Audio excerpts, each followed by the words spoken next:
ربوبیت میں کوئی شریک نہیں، اس کی الوہیت میں کوئی شریک نہیں، اس کی اسماء و صفات میں کوئی شریک نہیں۔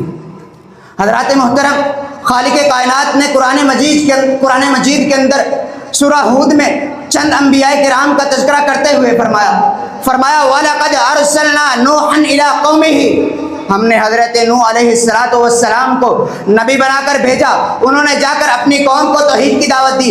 کیا کہا؟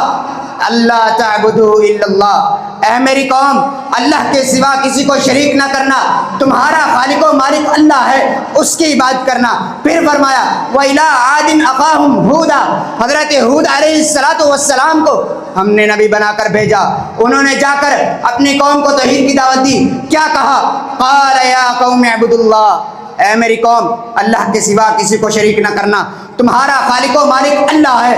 پھر فرمایا وَإِلَىٰ ثَمُودَ أَخَاهُمْ صَالِحًا، حضرت صالح علیہ السلام کو قوم تمود کی طرف نبی بنا کر بھیجا، انہوں نے جا کر اپنی قوم کو توحید کی دعوت دی۔ کیا کہا؟ قال یا قوم اعبدوا اللہ، اے میری قوم اللہ کے سوا کسی کو شریک نہ کرنا۔ پھر فرمایا وَإِلَىٰ مَدْيَنَ أَخَاهُمْ شُعَيْبًا، اور مدین کی طرف حضرت شعیب علیہ السلام کو نبی بنا کر بھیجا، انہوں نے جا کر کیا کہا؟ اپنی قوم کو توحید کی دعوت دی۔ کیا کہا؟ قال یا قوم اعبدوا اللہ، اے میری قوم اللہ کے سوا کسی کو شریک نہ کرنا۔